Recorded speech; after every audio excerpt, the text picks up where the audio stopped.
Hindi ako makapag-off ng cam. Pampagatas. Pampagatas. Tama ka ba? Umutang nga lang ako ng kamatis kay Rita kahapon.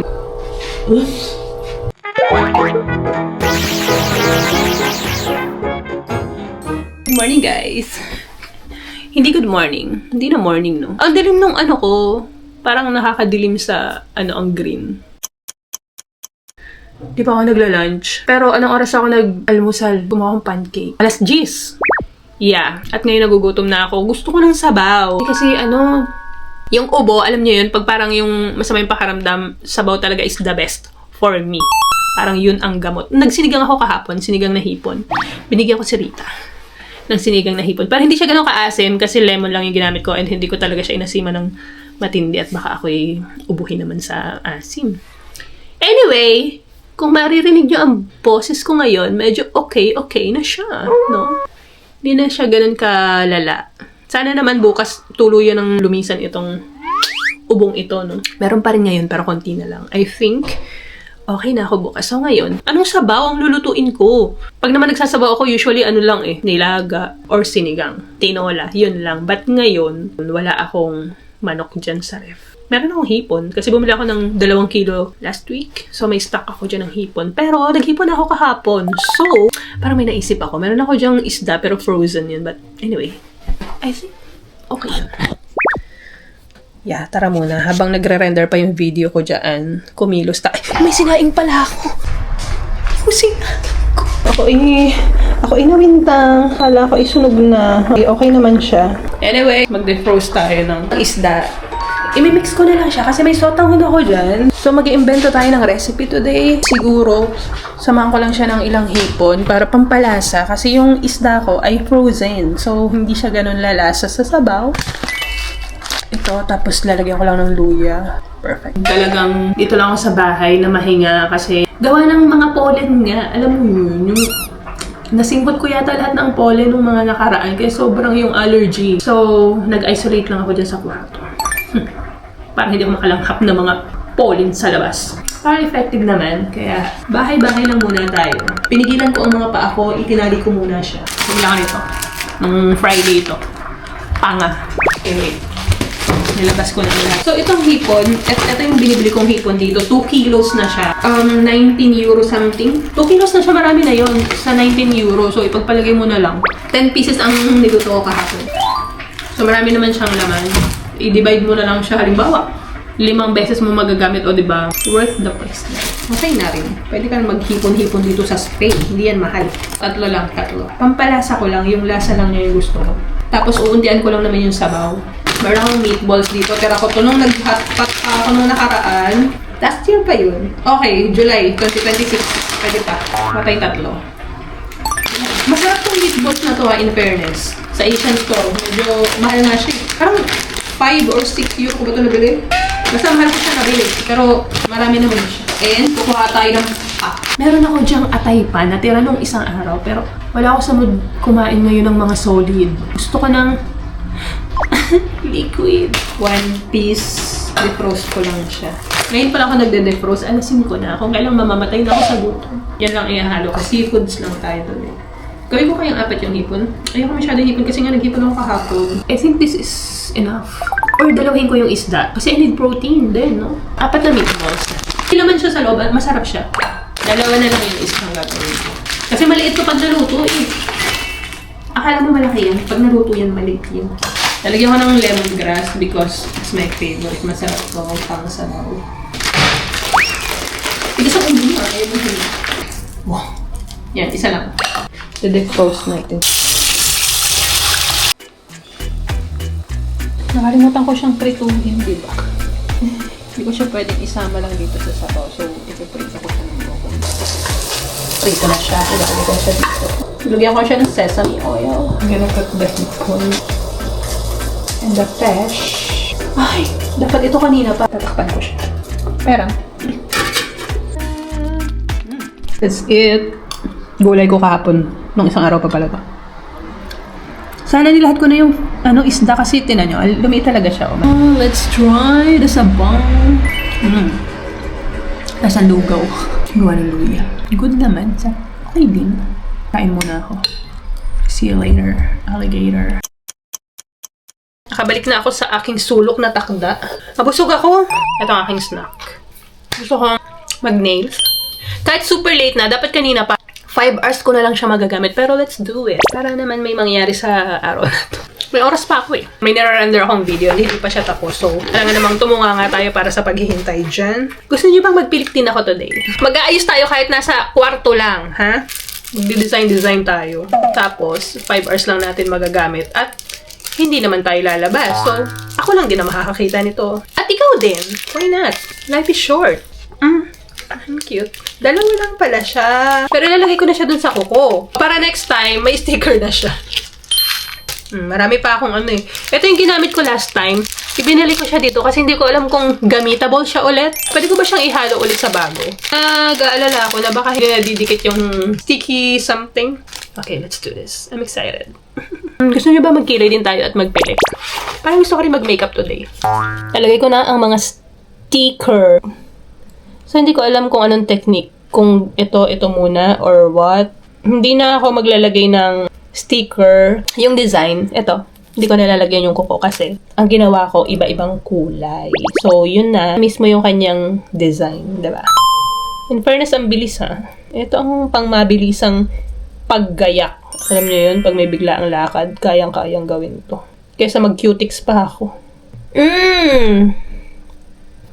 Bless. Guys, I'm so happy dahil na-retrieve ko yung akala ko na-corrupt na video. Hindi ko akala. Na-corrupt talaga yung video. At akala ko, wala na akong copy noon. Buti na lang meron pa, hindi ko pa pala nadidelete. Kailangan nakaganto ko para naman may silbi at may saysay ang paglalagay ko ng nails.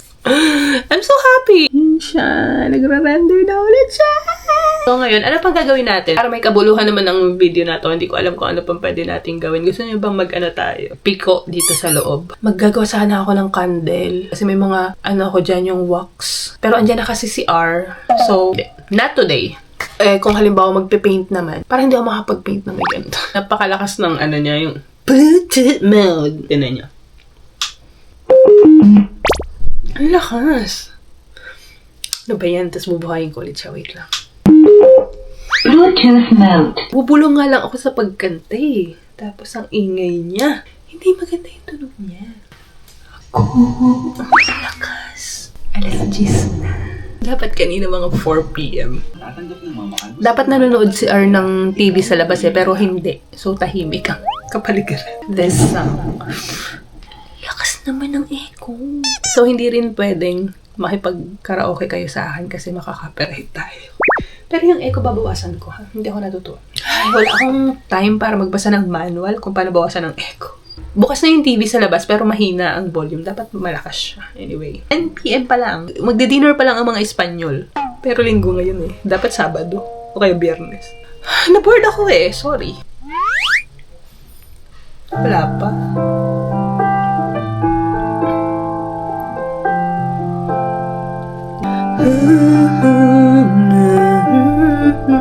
Alam mo, kahit walang mic, okay na. When you turn out the lights, the two of us alone together. Panakot na yung ano, datingan. But girl, you know that I would never ever let. Nakakanta na, magaling na yung ubo ko, siguro nga. And when I wake up to the touch of your head on my shoulder, you're my dream come true. No one else comes close to you. No one makes me feel the way you do. Tigil na to, alas 11 na. Di ba pwedeng i-adjust din yung volume ng ano, pag-on tsaka ng pag-off? Oh my God. 1 hour akong ganyan-ganyan dito. Pero hindi ako naka-mic. Don't worry. Hindi ako nakaabala ng kapitbahay. Tahimik na paligid kasi Sunday. Wala na akong ibang gagawin. Nainitan ako sa pinagagawa ko. Kaya meron akong part-time bukas, 2. Bukas na ulit. Rest ko lang talaga. Talaga nagpahinga ako ng Sabado, Linggo. Grabe, maghapon ako nakaupo. Sino mo, sabi nga dito, keep moving for 1 minute to make progress towards your stand goal. Wala akong stand goal today, ha? Huwag mo kong pinipilit. Good night na. Bukas na tayo magkita-kita. Bye! See you tomorrow.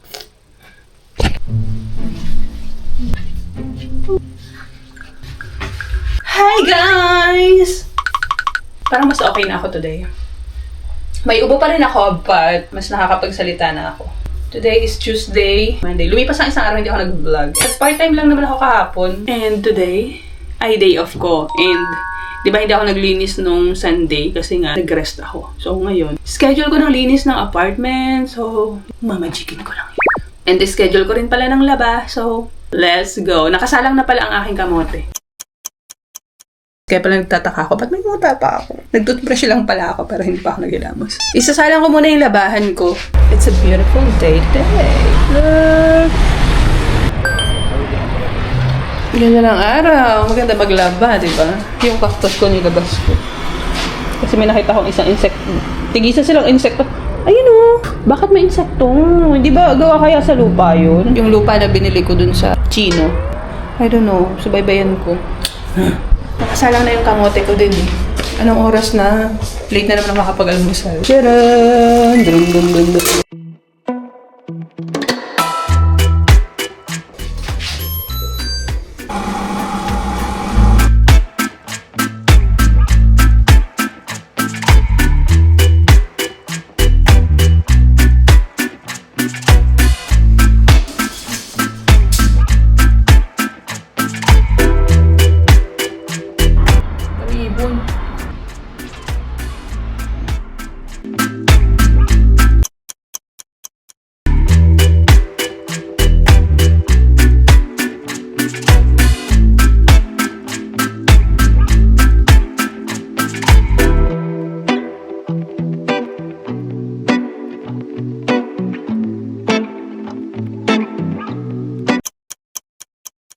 Tapos na ako maglinis at mamamatay na ako sa gutom. I'm so hungry na! Magluluto na ako ngayon. Bukod sa gutom na ako, pabalik na si R ng alas 4 daw. So, I have to prepare na kasi baka magluluto siya para hindi na ako makasagabal sa kanya pag uwi niya. Nagpapasta tayo today. Eto, fresh pasta ang aking ginagamit. Pang lumpia to, mamaya yan. I-prepare ko yan mamaya. And then yung broccoli ko kahapon. Shrimp pasta for today. I-save ko to para sa munggo sa susunod na araw. Ano ko sa freezer.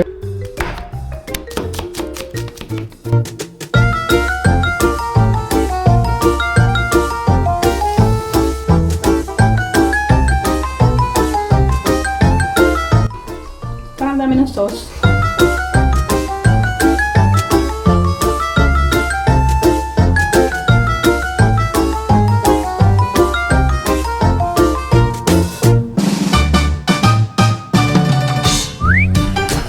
Dami, di ba?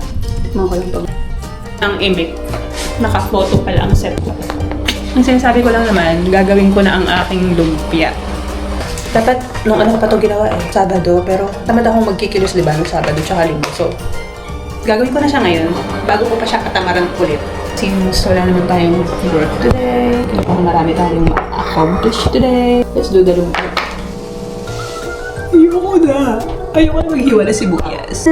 Tapos na. Magawa ko ng toron. Dahil nandito na rin lang eh. Para isahan. Merienda ko rin. Freezer. Let's see.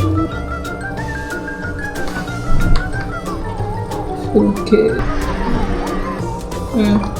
Toron. Da! Merienda sa oras ng alas 8. Bakit? Bawal. Toron. Hot chocolate. Napagtanto ko na ang cinnamon sa ibabaw ko nilang ilalagay. Instead na sa loob kasi para mas okay siya. Para mas malalasahan ko siya dito sa labas. Puro kain. Hi guys! Nasa kwarto na ako and dito na siguro matatapos ang lahat. This is my dinner. And bumalik lang ako para magpaalam. May nangyari ba? Wala. Dito lang ako sa bahay. Same routine. May ginawa ako sa laptop. Tapos mag-edit pa ako. Marami naman akong nagawa today ah. marami akong na-accomplish today. Nakapaglumpia ako at nakapagturon. Yun ang highlights. So, see you next time.